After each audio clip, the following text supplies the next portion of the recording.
As we all know, Tyrannosaurus rex is the top land predator of Project Extinctica, mostly outcompeting any fellow theropods near its weight class and being a dominant presence wherever it goes.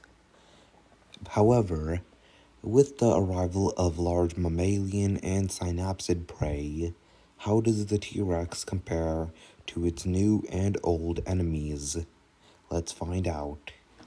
Chapter 1: Old Enemies.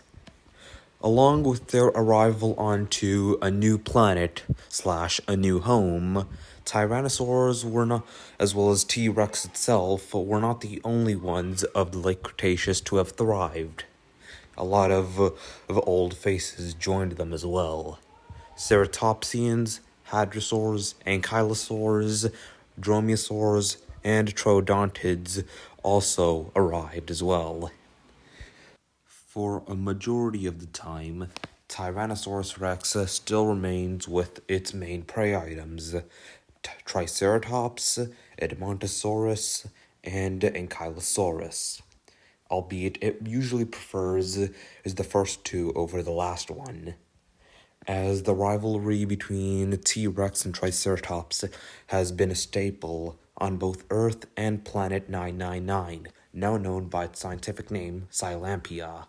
Due to the fact that Triceratops live in herds and will occasionally live alone, when a T-Rex still goes after them, albeit at most large bull Triceratops are left alone, even by the largest bull Rexes, as even a large, healthy adult bull T-Rex in his prime still would think twice before challenging an adult bull Triceratops, as Tyrannosaurs mated pairs will usually target lone individuals that have wandered off from a herd. As well as that, when attacking Triceratopses, it really depends on what strategies single Rexes use or a pair will use. Within a pair, usually the female will go from the side or from the front to distract it, as she will attempt to bite at its horns and attempt to bite them off. Meanwhile, the male, due to his larger size, will attempt to attack from behind, usually biting down onto its leg or down onto its back to disable it. And in some cases where he has an open shot, he will go straight for the neck, being able to kill it instantly.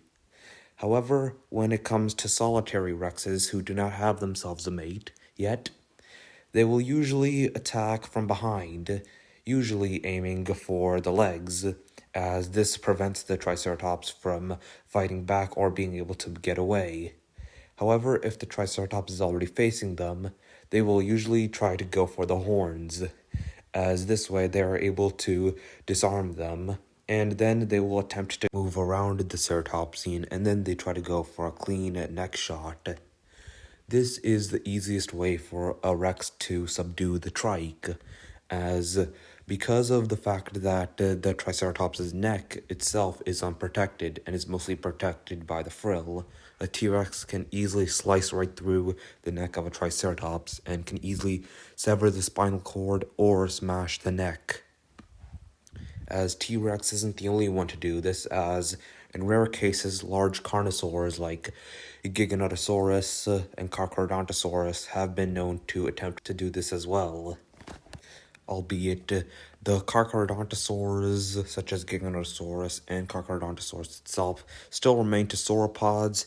However, they still will hunt medium to large hadrosaurs and iguanodontids as well. The next prey item, which is the most common victim of T-Rex, is Edmontosaurus. Edmontosaurus and T-Rex have a very similar relationship to lions and zebra, or grizzly bears and moose back on Earth, as just like with lions and grizzly bears, the Tyrannosaurus will usually come out on top, albeit there have been many cases of large Edmontosaurus stallions driving off T-Rexes from their herds.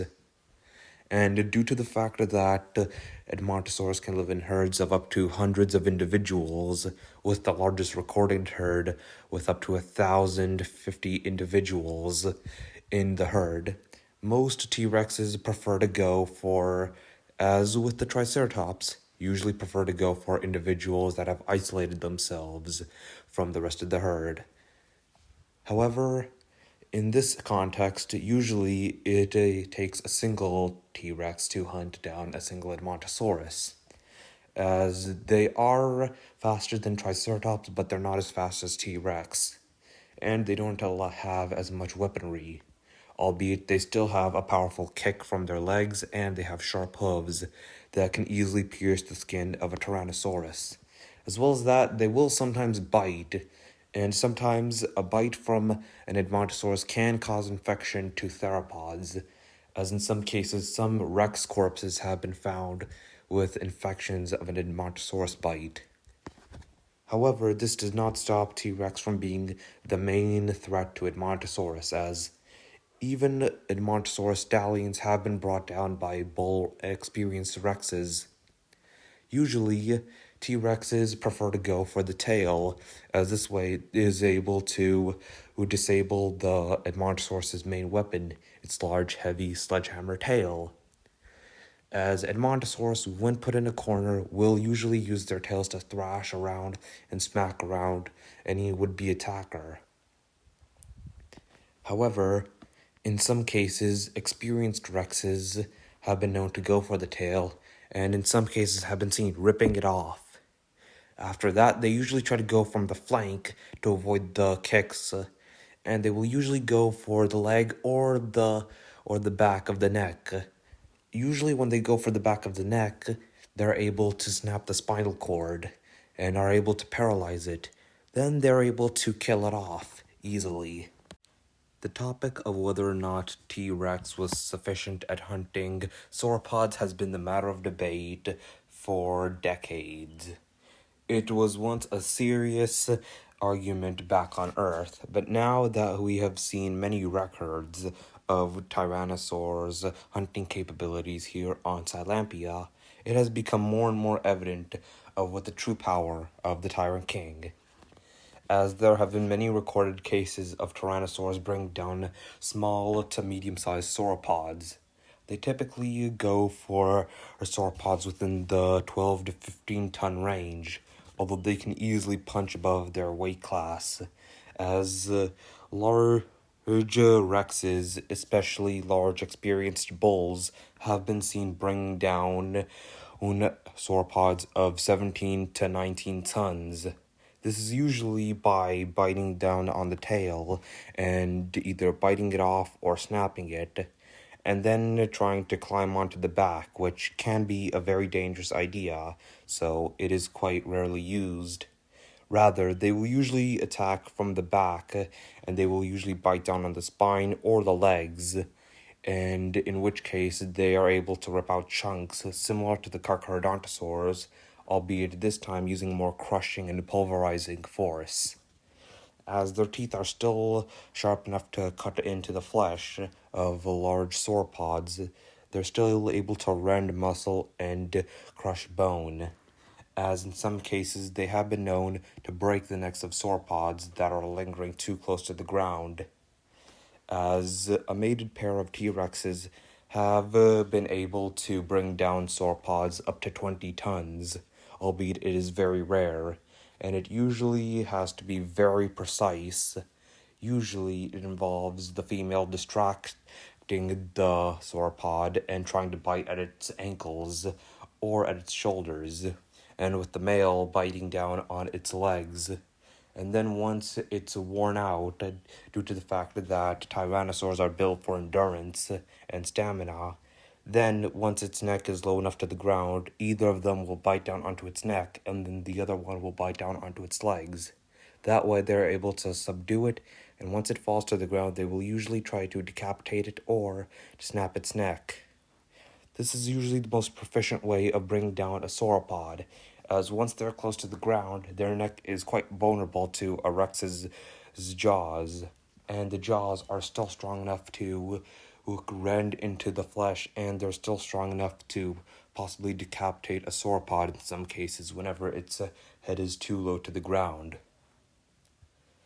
Ankylosaurus remained the most tricky prey for Tyrannosaurus rex, as their low to the ground frame and their armor makes it extremely difficult for rexes to get a proper hit on them.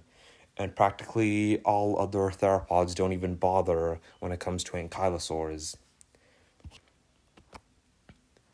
However, there are cases where a rex can get lucky, such as this particular one, which got lucky because the ankylosaur was caught off guard and was able to bite down onto its underbelly while it was facing away.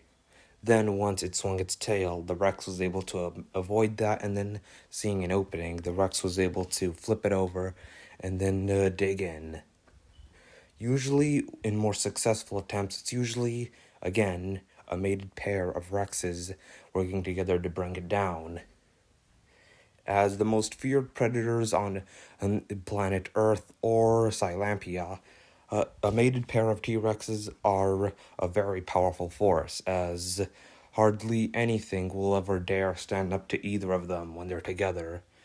Ever since the species has been saved from extinction 66 million years ago and have found a new home on another planet, Tyrannosaurus rex has found great success. It still specializes hunting large, heavily armored prey like Triceratops, Edmontosaurus, Alamosaurus, and Ankylosaurus. However, it'll hunt other dinosaurian prey, and it'll even hunt mammalian and other large herbivores. Practically anything is on the menu. However, with great success comes great pressures, as now Tyrannosaurus rex faces old enemies. Enemies that its ancestors once had to live underneath with. Next time on Project Extinctica, we will see how Tyrannosaurus rex fares against other large carnivores. There will be a clash of kings, and only one claim to the throne.